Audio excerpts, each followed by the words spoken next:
What is going on, guys? We're going to be jumping into WorldBox again, and we're going to be creating Water World, more or less.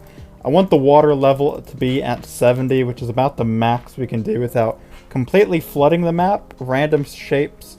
We'll just keep it at 5. We'll keep the world size huge, just because I like to do it that way. And let's just, see what happens. I liked what we did last time, where we just did a random, world instead of, making our own.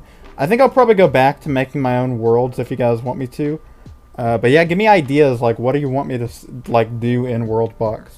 WorldBox is, one of those games that I really enjoy, in terms of, strategy, simulation type stuff. Even though it's not really strategy, it's just simulation, but I don't know. I've always liked WorldBox. I think some people like it, some don't. But, what would you guys like me to try out in this game? So our map has officially spawned, and it doesn't look very good. There is a little bit of life right here. I guess some nation could technically form up here, but I'm not sure. How would they live with this desert? The desert is so hard to settle in this game. There are a couple more islands out here, but this is going to be very interesting, as I don't think we've ever really had a map quite, this low on space. So the factions are really going to have to make the most out of what they got if they're going to survive off the land. And how far can they really go off of this? We'll kind of see. And should we just have humans, or should we have other factions as well? Occasionally I like doing random factions, but the elves are overpowered. I'm secretly an orc gang. I know the orcs are very unpopular in the Discord, but Shrek is our god in this game, and you know what, guys? I think I'm going to spawn Shrek in the largest island. Shrek will be the ruler of Turokez, the great Shrek Empire. We'll have some humans out here in the desert in the little nation of... I can't even pronounce that. Okay, we're going to rename a lot of the ones I don't like the name of, as I've done in the past. And then we'll put one right here on... Fizadovo? How the fuck do you say that? And we'll have another one on this little moon island. Automod, however you say that.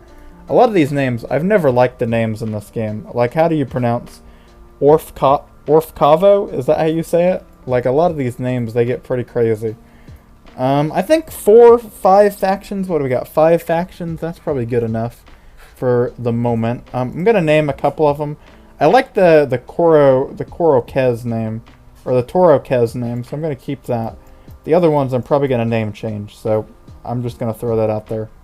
So, as of this exact moment, currently the orcs are winning. I renamed their capital to Cloud Gang because I have a Discord. It used to be called Legacy, but I recently rebranded it as Cloud Gang, which is more or less just the hub of my channel on Discord, as well as just an AOC WorldBox type community. So if you want to join that, I'm going to link it in the description and the comments, as I do with a lot of other stuff usually. But overall, the orcs are really doing some amazing things. I've never seen the orcs get this powerful, really this quickly. They've kind of... Well, I did give them the greatest spawning spot, so let's take that into consideration. But they are doing very, very well. Same with the sand people, the people of the sand.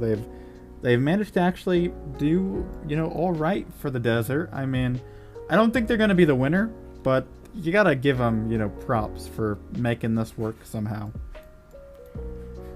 The Sun Kingdom, as well as the Crescent Moon Island, are fully in control of both of their, respective islands. I think Sun Kingdom is a lot weaker than the Crescent Moon Island, which I think Crescent Moon is going to be a pretty good country if it can, modernize quickly. But we're going to see how that plays out. But you do have the Royal Falls up here, and apparently they have colonized, the Crescent Kingdom has. The Royal Falls is looking very, very modern. I think they're currently the most modern place on the map with the highest population. I think Cloud Gang is still winning at the moment, but Royal Falls is the strongest human settlement at the moment. So definitely look forward to possibly a Royal Fall versus Cloud Gang as, your main 2 countries in this. And it looks like Veva, a new city, has just been settled out here on this island. So that's kind of interesting.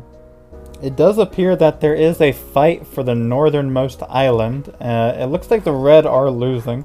So I don't think the Crescent Moon Island will hold on to it. I do think the Royal Falls is looking like they're doing pretty well. They have two major cities, Veva and the Royal Falls, and then this city, I mean, it's struggling. I don't even think anybody's here. Where are their people at? Like, where are they? It's like they're invisible or something. The Red Kingdom has one guy, apparently. I don't know where the other one is. Apparently a building was burned down or sabotaged. I'm assuming a conflict has occurred here, and it has been taken out as well. So something is going on here. I don't know where the enemy is, quite frankly, unless they're deploying some kind of sleep agent cringe or whatever. But the, you know, the Royal Falls might be some kind of sophisticated empire. We shouldn't, you know, ignore them. This Red Island, though, is kind of underwhelming. Not really a whole lot going on here. I think the population is struggling to really stay above 5 or 4 people, so it's kind of a sad island. Meanwhile, actually, even the capital of the Crescent Moon isn't doing quite the greatest. I thought it would be doing a lot better, but it looks like once they chopped all the trees down and they don't really have a mine shaft, their options are really kind of limited at the moment. Same with the Sun Kingdom, not really doing a whole lot, but they do have the final, what would it be, the final, it looks like the Sun Kingdom chopped down their final truffula tree. The Lorax is not going to like that, but it's what a lot of these places are doing, chopping all their trees down and kind of ruining their chances. The people of the Sand, I think they control the largest city at the moment. They're very close. They might surpass the Orcs very soon, and I think it is coming. That's impressive for a desert city. I don't know if it's because the desert made them want to expand further, and if they can chop the cactus down for wood or not, I don't know. But something is keeping this city afloat, and I think they just now became the largest city on the map. So that's pretty impressive. Granted, they're not the largest populated country. That still belongs to the Orcs with actually three major cities. The Orcs are a very, very good country in many respects, actually, but they might eventually endure a civil war, I'm assuming. But yeah, damn, the people of the Sand, that's impressive. You gotta say that is pretty impressive for them to turn this small amount of farmland into such a really big city. Oh wow, massive invasion is actually going on. Veva has declared a civil war against the Royal Falls, possibly due to the larger population in this city compared to Royal Falls, but a major naval conflict is breaking out. I am really hyped for them to add ships into this game. I don't know when it's coming. I know eventually it's gotta be coming. But when they add ships into this, it's gonna be lit. Imagine it like ships in this game. I am actually hyped for that. I really hope it's soon. And I also hope it's on Steam soon. But that's probably gonna take a while. Ooh, it looks like somebody's gonna colonize this island as well. I wonder who it's gonna be. I think it is the Green. So the people of the Sand with their first colony, perhaps. I don't know if it's gonna get taken, but that is officially their first really, you know, colony type thing. This island's still fairly up for grabs, though it looks like the purple are going to get it. They're probably going to lose it eventually, though, in a civil war. And, yeah, the Royal Falls not looking very good if you were rooting for them. Getting fairly bored with overall what was going on. Not really a whole lot, no civil war quite yet. Currently, the people of the Sand have kind of been sticking around this number, roughly. So I decided to expand Sun Kingdom and make things a little bit more interesting, as now we have the Sand people invading this region, and looks like a conflict is officially breaking out. I don't know who's going to actually win this, because technically the Sand people, while yes they have the stronger country, I don't know if they have the strong enough like military around here to actually, you know, keep back the Sun Kingdom.